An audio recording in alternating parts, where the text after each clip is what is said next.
Buku Keadilan Sosial dalam Islam pengarang Hamka. Halaman 112 sampai dengan halaman 116. Menurut ilmu masyarakat, sosiologi, kekuatan bangsa itu serupa juga dengan kekuatan manusia. Masa kecil, masa dewasa dan masa telah tua. Setelah kekuatan Islam mulai tua di Spanyol yang sampai 700 tahun itu, kaum Nasrani, masa itu masih bersatu mengakui kekuasaan Paus, mulailah naik kembali. Persatuan Kerajaan Aragon dan Kastilia dengan perkawinan Raja Ferdinand dan Isabella adalah pukulan hebat bagi kaum Islam Spanyol. Sesudah terjadi persatuan itu, dapatlah mereka memukul jatuh kekuasaan Islam paling akhir di Spanyol. 1492, waktu itulah Spanyol dengan dorongan jiwa Katolik mencapai puncak kemegahannya. Waktu itulah Christophorus Columbus diizinkan mencari jalan ke India yang kaya rempah. Rupanya bukanlah India yang bertemu, melainkan Amerika. Jatuhnya kekuasaan Raja-Raja Bani Ahmar dengan Abu Abdillah Raja Granada menyerahkan kunci pintu kota itu kepada raja laki istri itu. Jatuhlah kekuasaan Islam di semenanjung Liberia, dan mulailah di sana sejarah baru. Mulailah meluap kefanatikan yang dilihat dari kacamata zaman sekarang. Amat menggelikan hati atau menitikkan air mata. Orang-orang Islam diusir dari sana. Bekas-bekas yang tinggal dipaksa masuk agama Nasrani. Didirikan suatu panitia untuk menyelidik kalau masih ada sisa Islam dan Yahudi dalam negeri itu. Banyak sangat mahkamah penyelidik itu meminta kurban.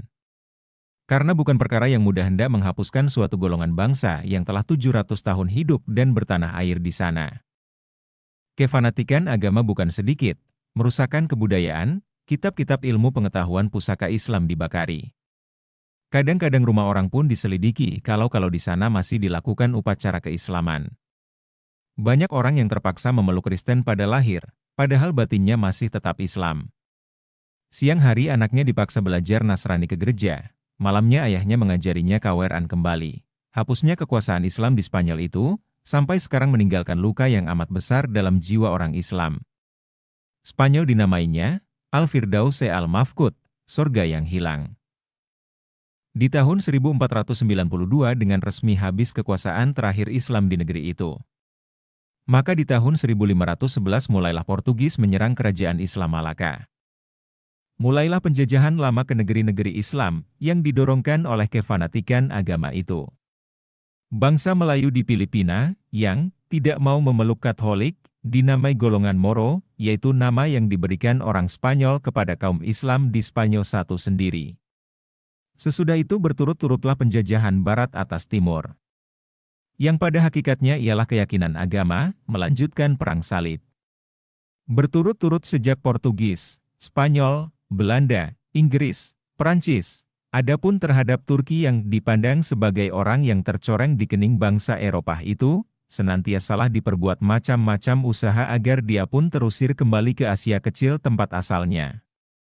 Dan dari sana harus pula pulang ke negeri asalnya di Turkestan. Al-Amir Syakib Arselan Pemah menulis dalam bukunya, Alam Islamia sekarang tentang 100 plan yang disusun buat menghapuskan Turki dari Eropa. Sejak dia berkuasa di Eropa, tidak Pemah Turki itu berhenti dari berperang. 400 tahun lamanya, sejak awal abad ke-16 sampai awal abad ke-20 pamor kaum muslimin jatuh merosot ke bawah. Negerinya satu persatu jatuh ke dalam penjajahan. Walaupun masyarakat Eropa sendiri dalam masa 400 tahun itu telah menempuh berbagai macam perubahan, dengan timbulnya zaman Renaissance, kebangunan Luther dan Calvin dengan faham Protestan. Dan akhirnya timbul revolusi Prancis dan revolusi Amerika. Dan pergantian dari zaman feodal ke zaman industrialisasi, namun keadaan tanah-tanah Islam tidaklah bertambah baik, melainkan bertambah buruk, betapa tidak Eropa telah lebih maju. Kegagalan mereka dalam perang salib adalah permulaan berpikir cara baru di Eropa. Dan kegembiraan karena dapat menggagalkan Eropa itu di negeri Islam adalah pula permulaan merosotnya turun. Eropa khususnya Inggris, mendapat perubahan dengan Magna Carta di tahun 1215. Di sana timbul ahli-ahli fikir menuntut kebebasan dan kemerdekaan. Luther memperjuangkan kemerdekaan agama dari pengaruh Paus. Erasmus memperjuangkan kemerdekaan berpikir. Penyelidikan dimulai, dan terbukalah mata hendalah memeriksa dengan bebas. Jatuhnya Konstantinopel ke tangan Turki adalah kemenangan sementara bagi Islam dan permulaan kebangkitan bagi dunia Barat. Negara-negara Islam merosot turun. Merosot politik, ekonomi dan sosial. Bermimpi dengan kebesaran lama, tertutup jalan berpikir, pukulan Mongol dan Tartar atas kerajaan Abbasiyah di Baghdad adalah kerubuhan pertama. Sesudah itu berturut-turutlah keruntuhan yang lain.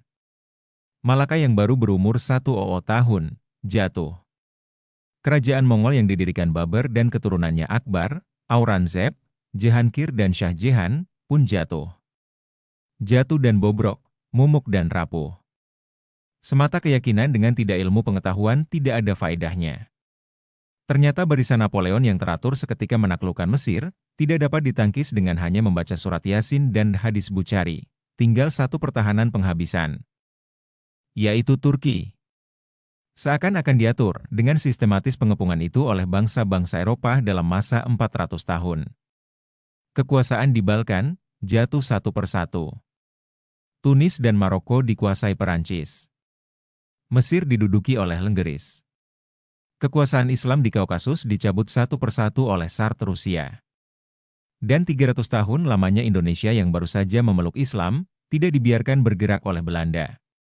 Di tahun 1912 Italia pun mulai mengambil Tripoli, pecah Perang Dunia Pertama. Turki karena kehendak sejarah berpihak kepada Jerman. Dan dia pun kalah, hancurlah Imperium Turki. Habislah kekuasaan Islam, maka tidaklah salah perkataan Lord Allenby seketika memasuki Palestina. Hari inilah baru selesai Perang Salib. Demikianlah kehendak sejarah. 1000 tahun, kita hanya membaca yang tertulis. Eropa kembali mabuk kemenangan. Turki hendak dibunuh sampai mati, hendak dipadamkan nafasnya yang masih ada. Kota Konstantinopel diduduki. Bangsa Yunani disuruh Lenggris menyerang kekuatan Turki yang masih tinggal. Di seluruh kota Athene dibuat propaganda bahwa maksud peperangan ialah hendak mengembalikan kayu palang ke puncak Hagia Sophia. Dalam pada itu diperbuat satu plan lagi, yaitu Janji Balfour yang terkenal. Tanah Palestina dijadikan negara untuk Yahudi. Maka sejarah juga yang menghendaki, sehingga timbul orang-orang besar Islam sebagai Kamal Atatürk, Riza Shah Pahlavi, Lebnu Saud, King Faisal, Saad Zaghloul Pasja. Disinilah timbul kesadaran nasional. Hanya dengan nasionalisme ajaran Eropa di abad ke-19. Mulai ditiru oleh negara-negara Timur, khususnya Islam, timbullah keinsafan pemimpin-pemimpin Timur itu, sebagai Saad Zaghloul dan Kemal Atatürk, bahwa alat paling mujarab buat mengekalkan penjajahan selama ini, ialah membangkitkan permusuhan agama. Agama Kristen disiarkan sambil menjajah. Dan kaum Kristen asli dalam negeri yang dijajah, sebagai di Mesir dan Syam, Syria, dibujuk-bujuk dan diberi pemeliharaan istimewa. Tetapi lama-lama mereka sendiri pun mengertilah apa maksudnya pandangan istimewa itu. Terkejutlah Lenggris di Mesir pada 13 November 1919, seketika saat Zaghloul Pasja meminta Lenggris melepaskan pendudukannya dari tanah Mesir. Eropa kembali mabuk kemenangan. Turki hendak dibunuh sampai mati, hendak dipadamkan nafasnya yang masih ada. Kota Konstantinopel diduduki. Bangsa Yunani disuruh Lenggris menyerang kekuatan Turki yang masih tinggal. Di seluruh kota Athene dibuat propaganda bahwa maksud peperangan ialah hendak mengembalikan kayu palang ke puncak Hagia Sophia. Dalam pada itu diperbuat satu plan lagi, yaitu Janji Balfour yang terkenal. Tanah Palestina dijadikan negara untuk Yahudi. Maka sejarah juga yang menghendaki, sehingga timbul orang-orang besar Islam sebagai Kamal Atatürk, Riza Shah Pahlavi, Lebnu Saud, King Faisal, Saad Zaghloul Pasja. Disinilah timbul kesadaran nasional, hanya dengan nasionalisme ajaran Eropa di abad ke-19. Mulai ditiru oleh negara-negara Timur, khususnya Islam, timbullah keinsafan pemimpin-pemimpin Timur itu, sebagai Saad Zaghloul dan Kemal Atatürk, bahwa alat paling mujarab buat mengekalkan penjajahan selama ini, ialah membangkitkan permusuhan agama. Agama Kristen disiarkan sambil menjajah. Dan kaum Kristen asli dalam negeri yang dijajah, sebagai di Mesir dan Syam, Syria, dibujuk-bujuk dan diberi pemeliharaan istimewa. Tetapi lama-lama mereka sendiri pun mengertilah apa maksudnya pandangan istimewa itu. Terkejutlah Lenggris di Mesir pada 13 November 1919, seketika saat Zaghloul Pasja meminta Lenggris melepaskan pendudukannya dari tanah Mesir. Perancis mencoba. memasukkan jarum perpecahan agama pula di Syria. Dipecahnya dua daerah yang sedaging, yaitu Damaskus dan Beirut. Sebab di Damaskus yang bernama kerajaan Syria, penduduk terbesar Islam dan penduduk yang kecil Kristen.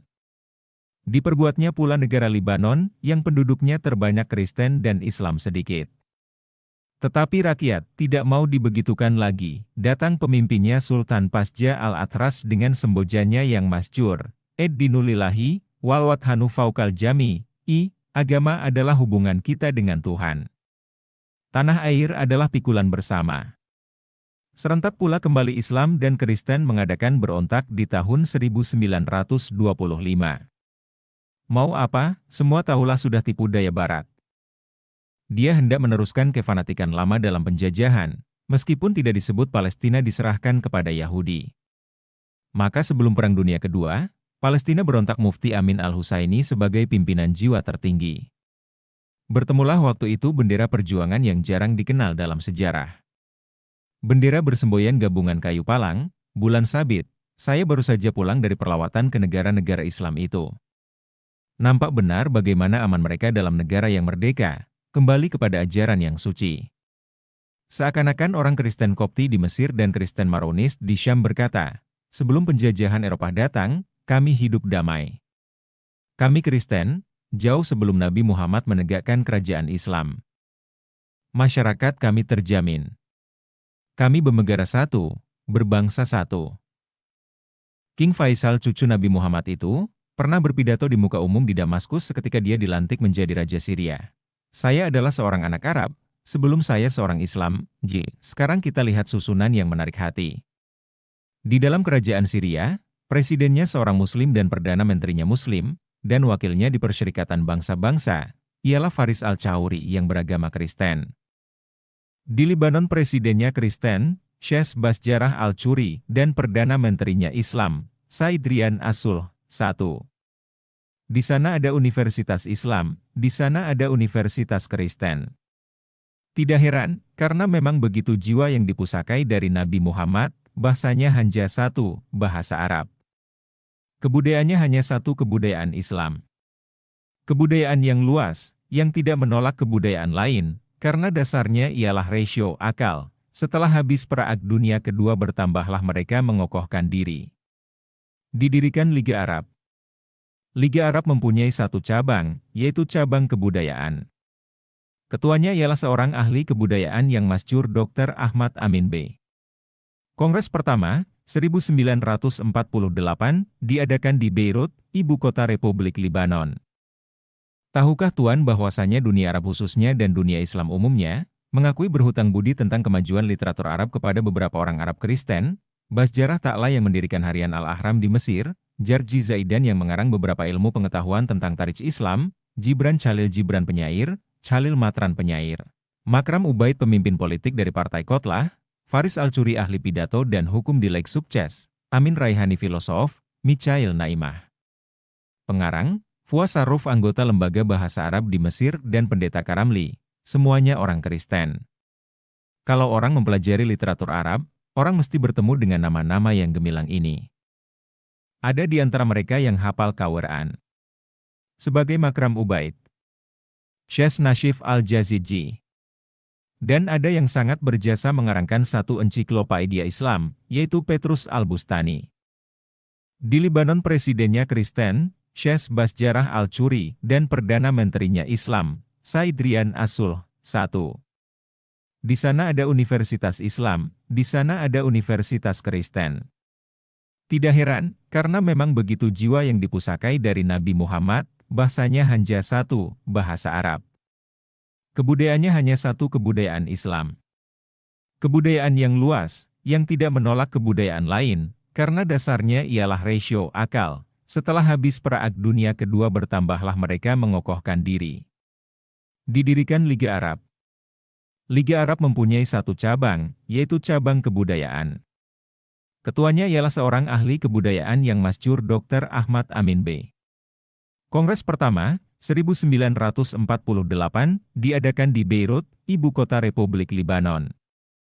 Tahukah Tuan bahwasanya dunia Arab khususnya dan dunia Islam umumnya, Mengakui berhutang budi tentang kemajuan literatur Arab kepada beberapa orang Arab Kristen, Basjarah Ta'la yang mendirikan harian Al-Ahram di Mesir, Jarji Zaidan yang mengarang beberapa ilmu pengetahuan tentang tarikh Islam, Gibran Chalil Gibran penyair, Chalil Matran penyair, Makram Ubaid pemimpin politik dari Partai Kotlah, Faris Al-Curi ahli pidato dan hukum di Leg Sukses, Amin Raihani filosof, Michail Naimah pengarang, Fuas Saruf anggota Lembaga Bahasa Arab di Mesir dan Pendeta Karamli, semuanya orang Kristen. Kalau orang mempelajari literatur Arab, orang mesti bertemu dengan nama-nama yang gemilang ini. Ada di antara mereka yang hafal Quran. Sebagai Makram Ubaid, Syekh Nashif Al-Jaziji. Dan ada yang sangat berjasa mengarangkan satu ensiklopedia Islam, yaitu Petrus Al-Bustani.